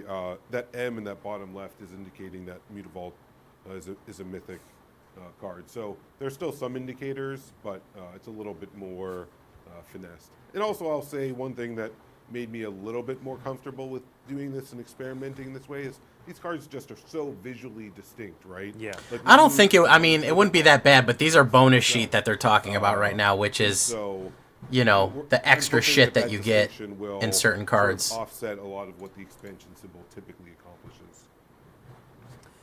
We have one final card from the bonus sheet to show off. We've got Thespian's Stage. I love the art on these two. Yeah, and the art is fantastic, and you can see those. I'm going to call them floating spaceships, right? When I'm talking about that expansion symbol, right? The Thespian Stage. That looks like the fucking theater from Revenge of the Sith. Expansion symbol, and you can copy so many lands. Yes, unfortunately. This is probably what Commander players one are of all the excited things about. We tried to do in design was put dark depths onto the bonus sheet, but unfortunately, dark depths creates a token with a name. A token with a name that is not a creature Barrett that lives Lage in. No, Barrett Lage is not in space. What? Are you Unfortunately, sure? Yeah, I'm sure. Did you check out behind every I planet? checked. I checked everywhere. All right, and then we've referenced the Galaxy Foils. Now, we don't have one of these to show off in Galaxy Foil, but we do just have the short clip from the debut video. You might have missed it, but we had, there it is. Yeah, Gorgeous artwork. I would do my whole deck in these. Zach Stella is the hand model as well. You can really, the Galaxy Foil treatment is something that for players who opened up Infinity Collector boosters, it was debuted there. It was so well received. I mean, getting them in person is just a beautiful treatment. So we've brought Galaxy Foil back as a collector booster exclusive. Here we're showing it on a mountain. I was talking about it on the Stellar site. Oh, the weird text. Yeah, some people don't like that crazy text. It's hard to read. Some of those treatments you can find it on as well. So there's a number of places that we've tried to. Is the Galaxy Foil the same as Infinity, or is it slightly tweaked and updated? Yeah, it's a little bit updated. I mean, for that you really have to have, I'll say, a pretty keen eye, right, between the two. But we wanted to always capture, hey, this is what's cool and amazing and resonant about the world. And so, of course, the team continued to work and iterate. But for a lot of that really is customized to the card itself, right? The team really works to. It might be hard to see on the translated stream. I don't know. Foil shines through appropriately and doesn't over or underwhelm. Yeah. All right. Before we go, we've got 3 promos to show off. So these are cards you have already seen, but these are their promo versions. So first of all, the Buy a Box promo is going to be Singularity Rupture. There's the Buy a Box version of that card. So that's your box topper. If you buy a whole box of them, you get one of those. And then you get a premium version of that. All the creatures, all the creatures that came in the box, and mill the cards that came in the box. Yeah, right. You take like half the packs and flip them over. Yeah, buy a box. Check. with This your is local crazy game because store there's another for card that makes you mill availability, half your but deck. generally speaking, So buy if a you box, mill half your deck and then cast and play that, you mill their whole deck. at So participating local. I think Demir Mill is making a comeback, guys. Next up, we have the It's gonna be something to deal bundle with. promo. So this is the Emissary Escort. So that robot soldier we were talking about. This one will come inside the bundle. Another robot.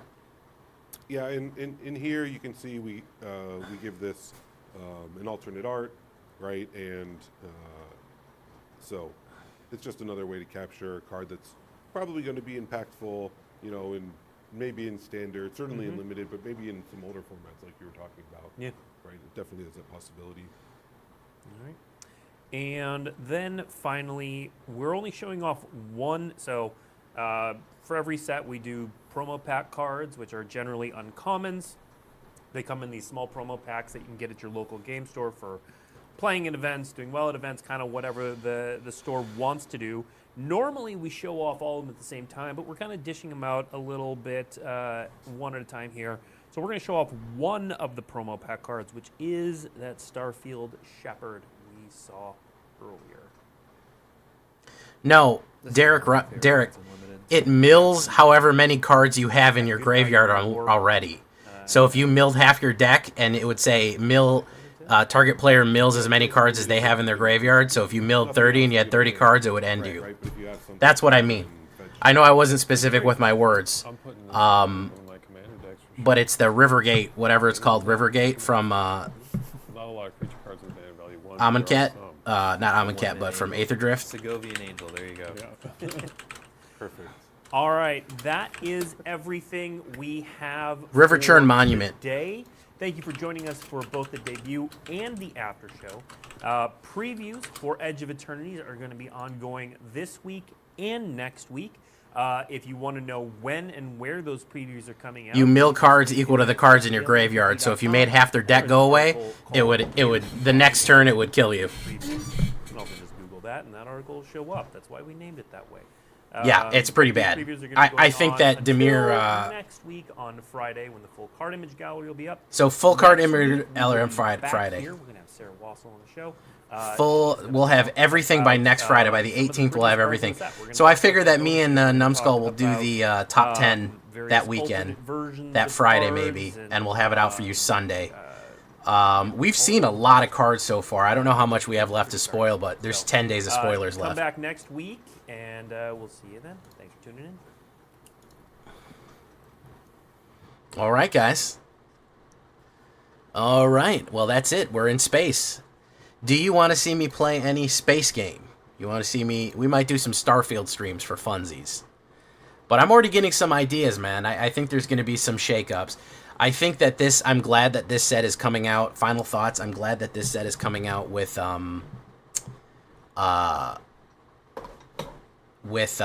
rotation, because if it wasn't coming out with rotation, I think it would be eaten up by what we have. So I think it's going to be a pretty wide open field. I think it's going to be probably pretty useful, probably pretty interesting open field. Stay tuned. We're going to look at all the previews if you want. There's going to be all the preview cards are going to be up on the Discord. And we're going to be doing, we'll eventually talk about doing some possible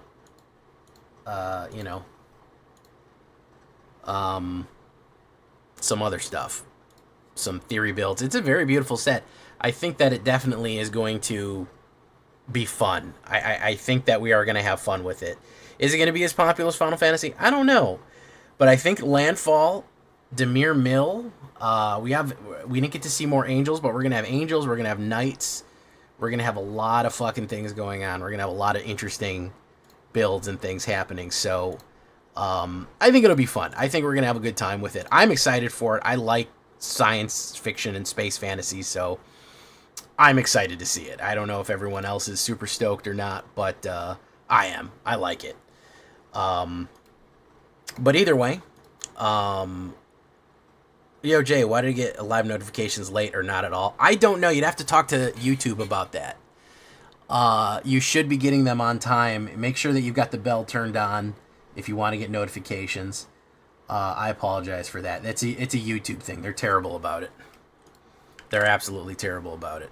So let me put that up there. That is the latest video. Let's do a poll real quick. Let's do an informal poll. Where's your hype level? Let's talk about EOE hype level. What are we thinking, guys? I mean, what do we think?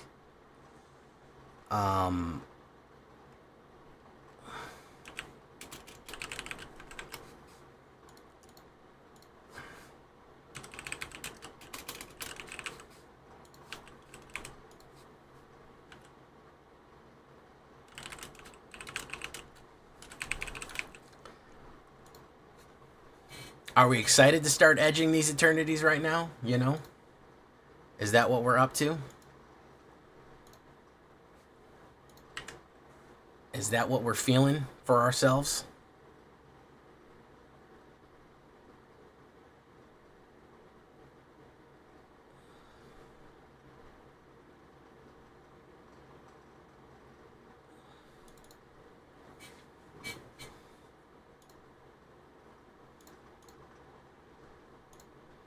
How are we edging those eternities?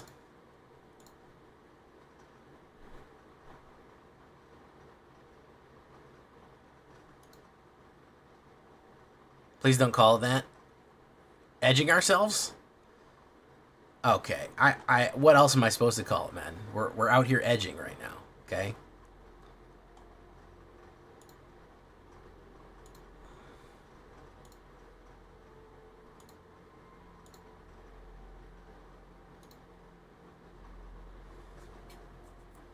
I don't know. How we feeling? How we feeling? I want to get everyone's temperature on it. After Final Fantasy, which was a huge fucking hit, what are we thinking?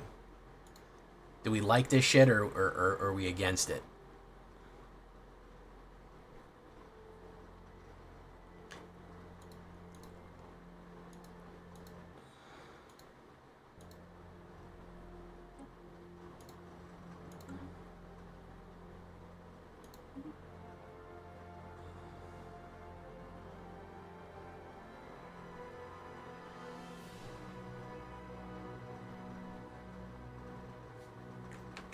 Giggity. Why are all my saves broken?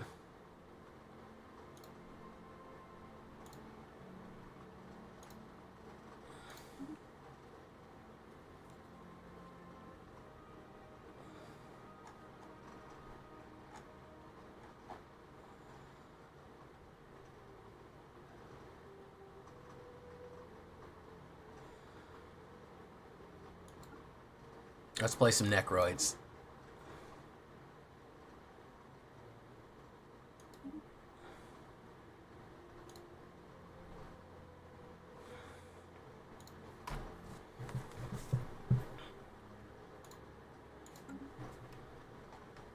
I love this shit.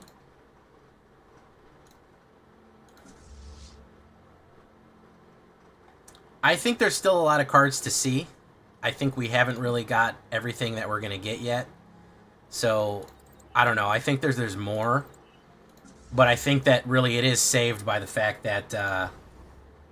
I think it is saved by the fact that this is not a... This is rotation. I think without rotation, it would have been a fucking disaster. In my opinion.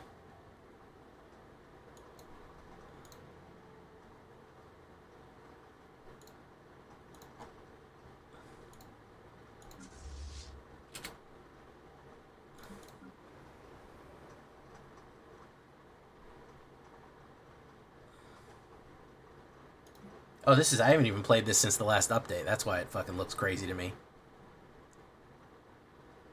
Man, I don't even know how to do the fucking new update. I played the preview.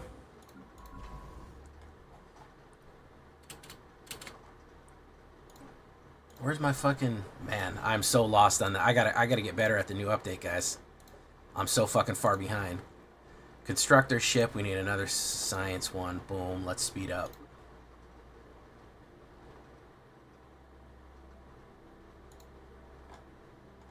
Alicia's an awesome character.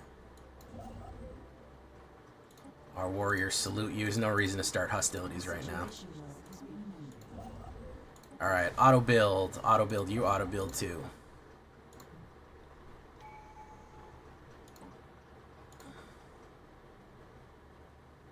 Discovery.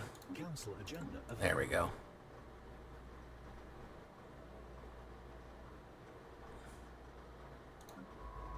Assign a new counselor. We gotta explore.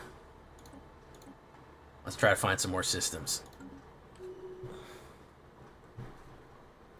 I didn't like Murders of Karlov, believe it or not. That's probably one of my least favorite sets, along with Aether Cars.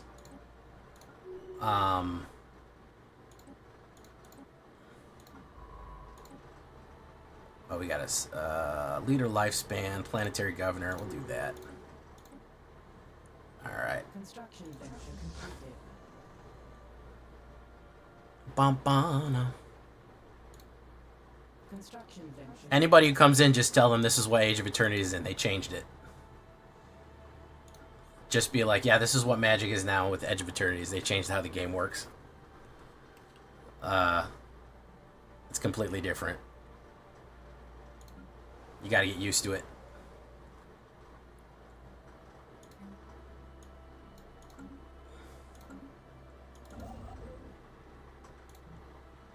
Alright, so I think once that is...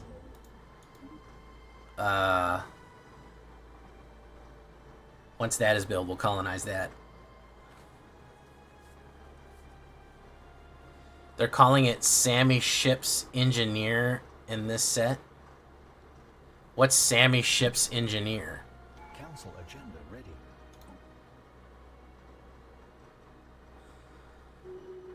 Research station. We'll start that. Leave the anomalies for right now. Scientist. Archaeology research speed. Yay, we'll select that. Boom. Chart the unknown.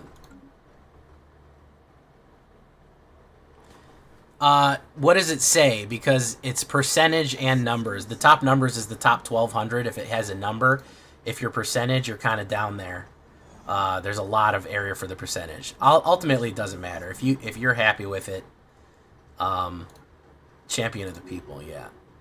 We can learn to forgive them. Church of Light event chain.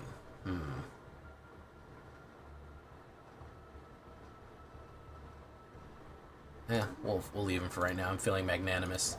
Claim this system.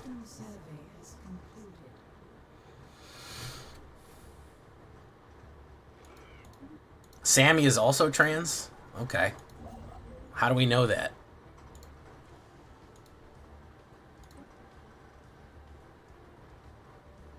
A system survey has concluded.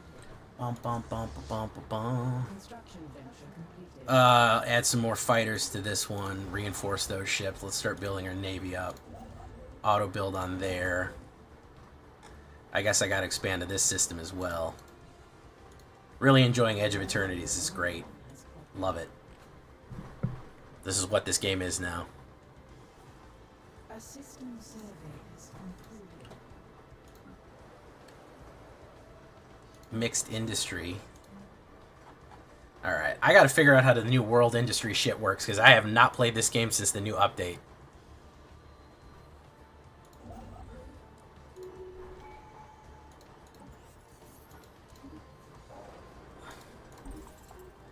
In a world of limitless fucking nanotechnology and world-changing magic, I can imagine that people would modify themselves however they wanted.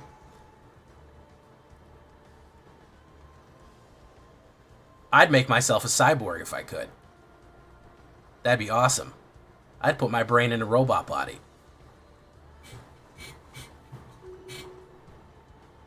Leader experience. Let's do research stations.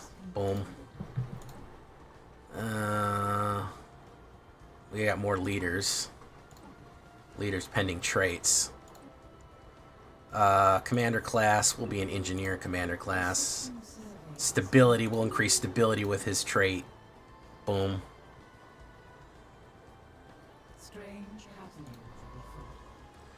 Listen, the least interesting thing about that is, listen, you're dealing, like I said, you're dealing with space monsters and fucking demons and shit.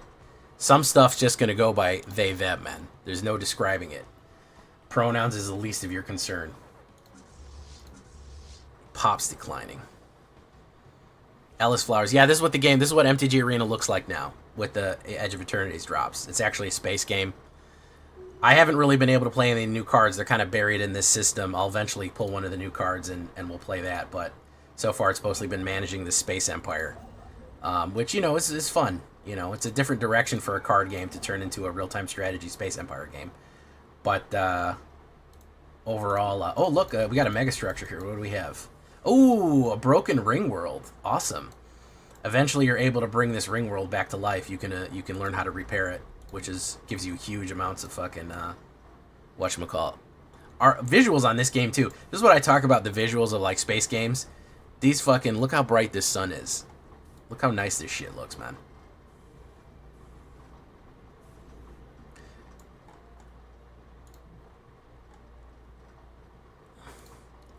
Here's a triple star system. Great stuff. We're low on pops. We're going to need cloning vats. Let's go build some cloning vats on the planet. Anomaly has been detected. Archaeology speed. We'll upgrade that. Boom. How's about adaptability? Pop housing usage. Aptitude. Enmity. Let's talk about prosperity, expansion. There we go. We're going to be colonizing new planets here soon. Let's colonize this planet. The Crisis main ship. Oh, I need a heavy industry for that. All right, so what is the thing? So 52% says space. They're super hyped. 33 is nobody was really that upset about the new set. Okay, so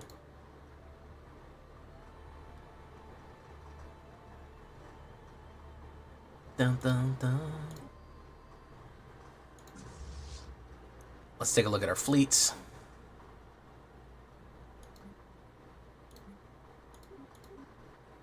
Okay, that's fine. We do need more. I'll tell you what, trying to play this game while talking to you guys is really fucking hard. I'm nowhere near as good as fucking I am playing on my own.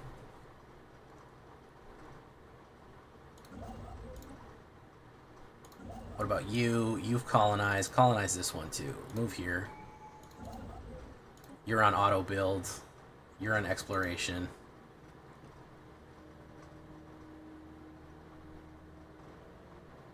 Such an unrealistic sun. Yeah, they really should have. They should have made the sun give off as much lumens as a real sun.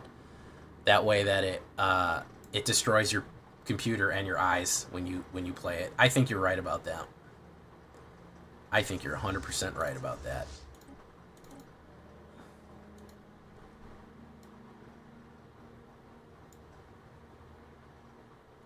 Bum bum bum bum bum. Champion of the people. Let's increase happiness here.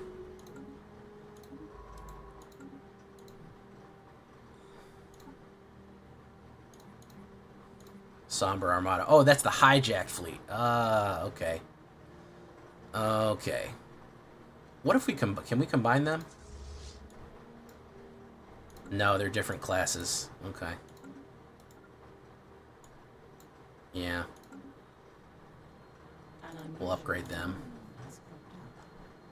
Science ship. Let's add another scientist.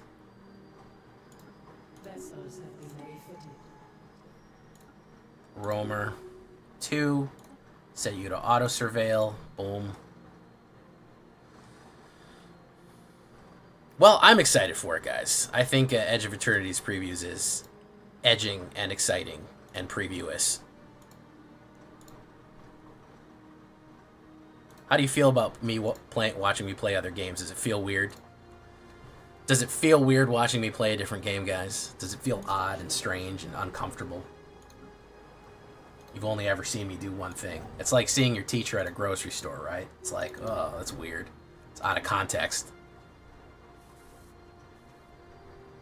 Happiness. Let's do happiness.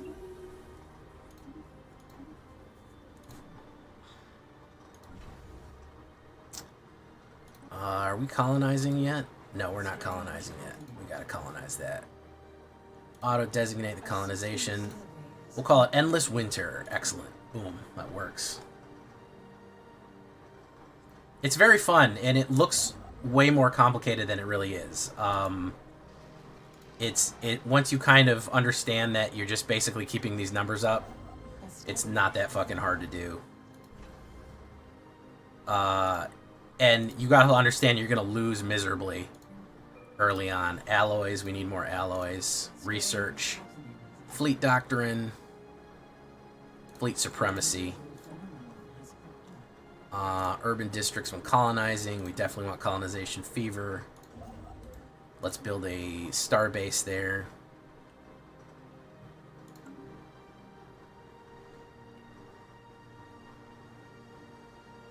There's a lot of cool shit in this, and I wish I could show you more, but like the way the black holes look and space leviathans. Here's a pulsar, or a neutron star. Here is a gas giant with a neutron star.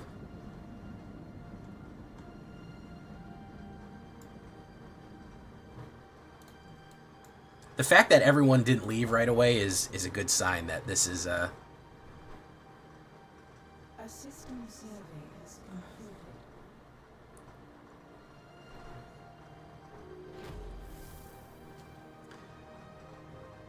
A system survey is concluded.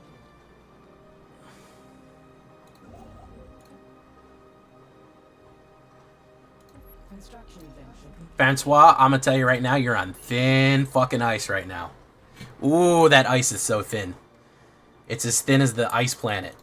It's on this fucking ice planet right here. You're on such thin ice, bro.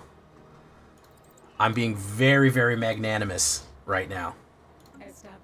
But my god, the ice you're on, it couldn't be thinner. Population growth speed. We had population issues right now.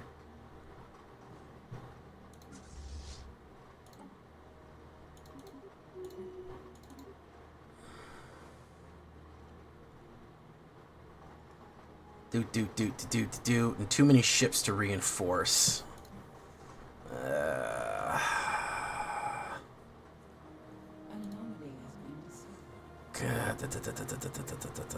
don't need to. Well, we'll wait. Well, we don't need combat ships right now.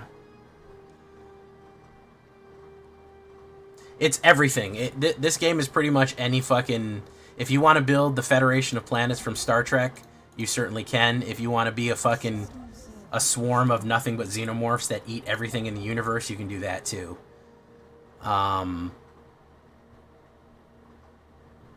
You can do whatever you could basically make this game whatever you want. It's a total fucking sandbox. Right now I'm like these undead fucking converters. They're like obsessed with death. They're kind of like the Necro. Remember the Necro? What were they called? The Underverse Necro guys from Riddick.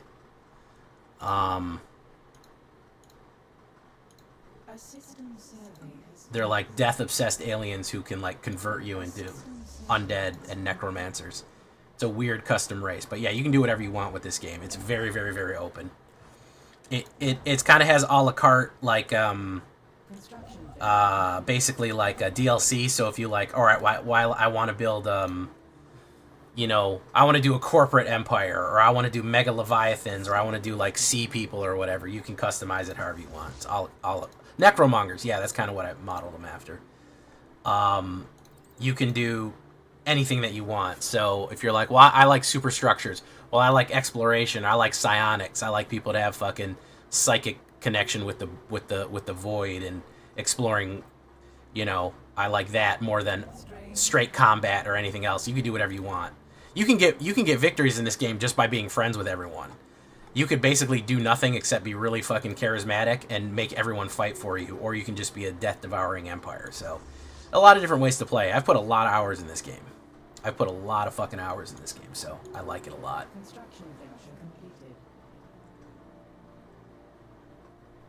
There's a light over the newly established colony. Oof. Okay, so colony is established.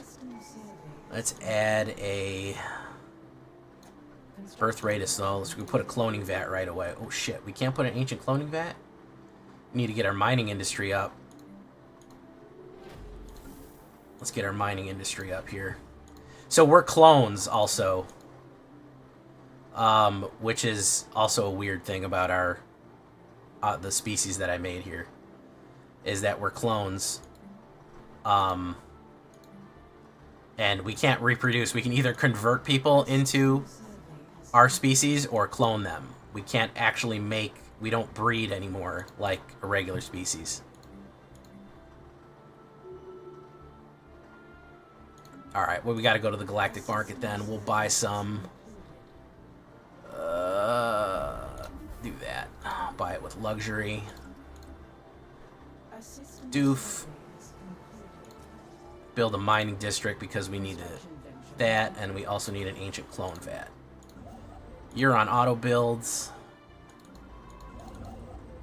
Boom.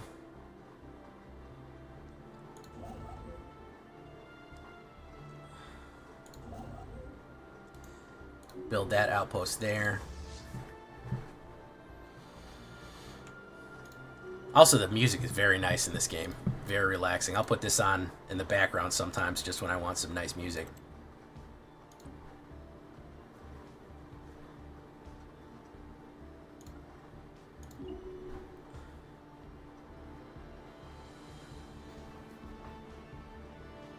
This is a Stellaris by Paradox.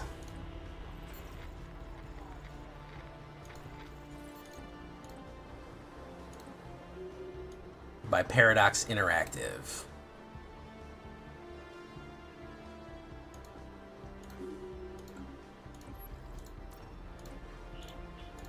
I'm sending out envoys to meet with the other aliens. Okay. Fleet organization. We will take shipwright. It'll be easier to make some ships there.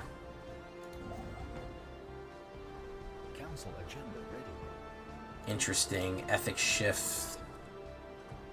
You see me clicking through a lot of things here. It's just not very important stuff that pops up. That's all.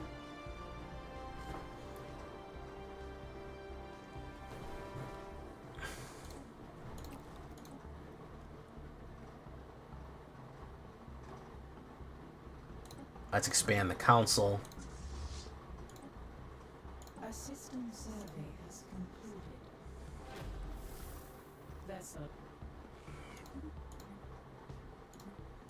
Reinforce the ships.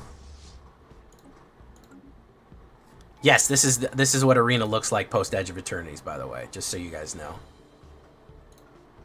Starbase influence cost. New friends bring one closer to divinity. Yeah. You can be xenophilic or xenophobic, which is, frankly, being xenophobic is kind of to your detriment. It kind of sucks. I know everyone always like, oh, I'm going to be whatchamacallit, we're going to purge the alien. And it's like, yeah, that sounds good until the alien starts purging back. It sounds real fucking smart until the alien starts beating the shit out of you. It's easier to make friends at the beginning of the game because some empire is going to fucking blow up and they might not like you as much as you don't like them, and then it's a whole issue.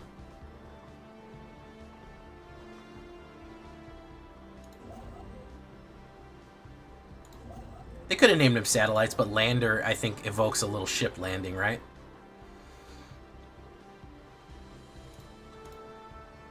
Construction venture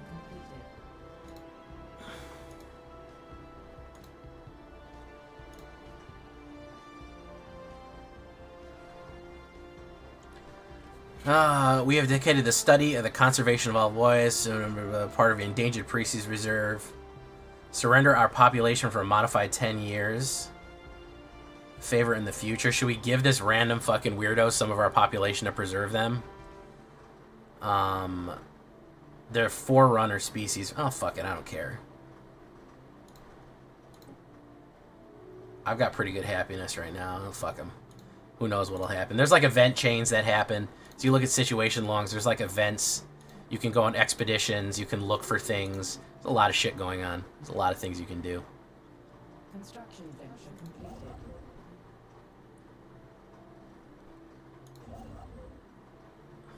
Vessels have been refitted.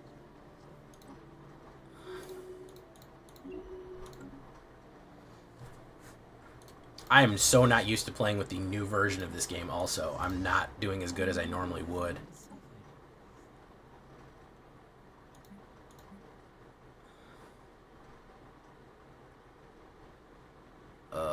Let's disband the hijacked fleet. Construction venture completed.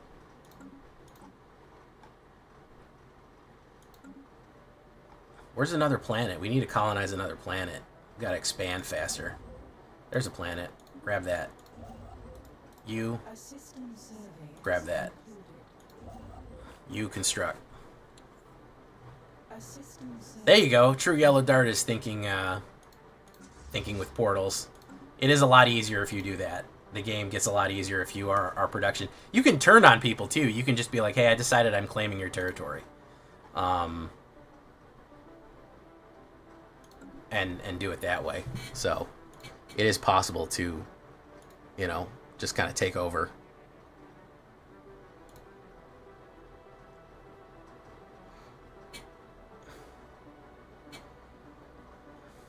Construction venture completed.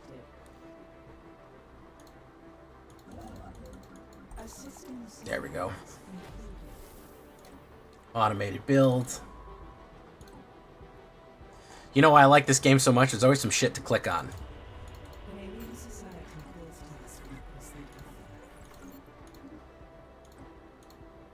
There's always, if you have zoomy ADHD brain, it really helps. Xenolinguistics. Let's start Xenolinguistics line. Try to be friendly with people. We're gonna colonize this planet. Isa Prime, we'll call it.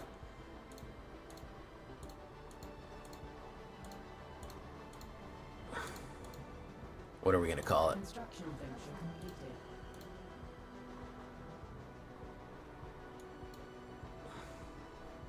We'll call it Ulfvir.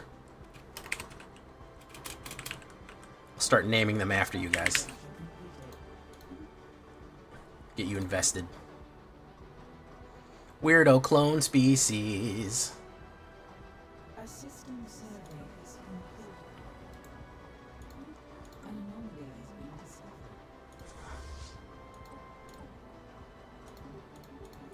This is Edge of Eternities, Fabsy. This is what a game looks like post Edge of Eternities. I'm sorry, they changed it so much. People aren't happy. They said it's a space game now. You gotta accept that. Let's upgrade this to a space station. A system survey is completed. Starbase details. Okay. You can zoom in on anything, by the way. We can look at our planets.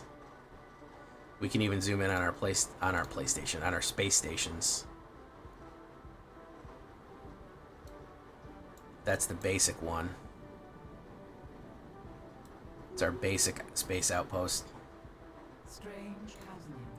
Still not getting enough food. Let's go to our planet here. Let's put in a specialization. Farming support. And maybe a farming facility. Since we're not getting enough food. A study has been completed. Boom. Research. A system survey has completed. Torpedoes, yeah. I'm shocked that people are staying around to watch this. I'm glad that y'all are liking it. Tells me I can do something else. We'll upgrade our ships. Yes, it's basically Civilization in space. It's grand strategy. If you know any of these games, you've known this one. You pretty much know what the game is. An anomaly has been discovered. Establishing a colony.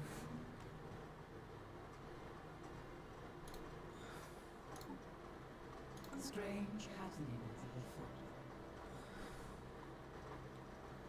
afoot. Construction ship. Alright, we want that because that has a planet. Planets are very valuable. Habitable planets are extremely valuable because there's where you build a lot of your industry. Empire size, starbase upkeep. Starbase upkeep will reduce. Upgrade our colony here. They have another advisor or ambassador. We'll give you Our Death Lord will become an advisor.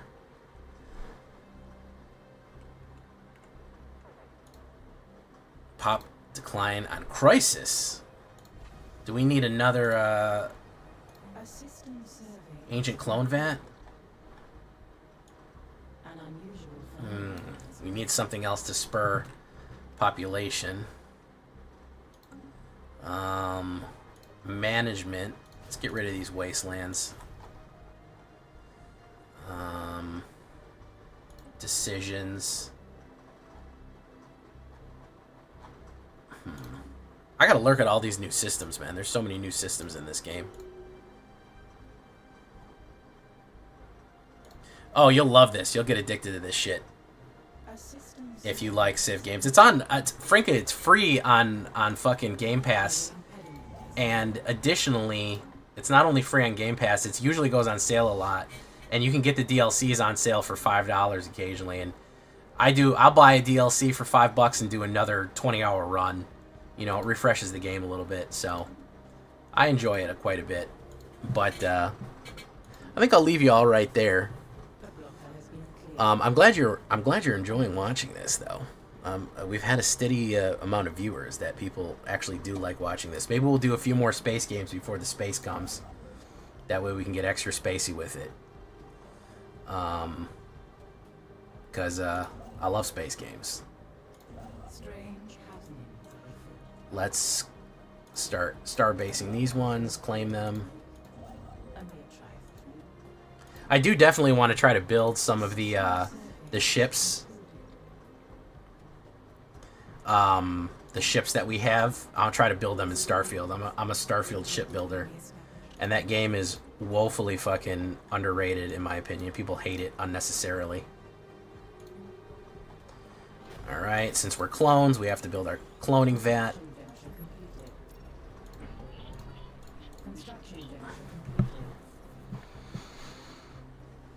Alright, everyone. We will leave you here for right now. It is almost 3 o'clock. I gotta get back to work. Available amenities. Oof. Let's put Holo Theater. We'll save it right there for now. Clones. We'll see you on the flip side, guys. I've been Jay Villainy. You've been great. Thank you so much for joining me for the preview stream. We're super excited. Go to the Discord, check it out, like the video. There's new videos up right now. There's all kind of good stuff. We'll see you in the next one. Adios, goodbye, and farewell. What game is this? Jason Flood, this is Stellaris. We did a little space game for you. A little Stellaris for your pleasure.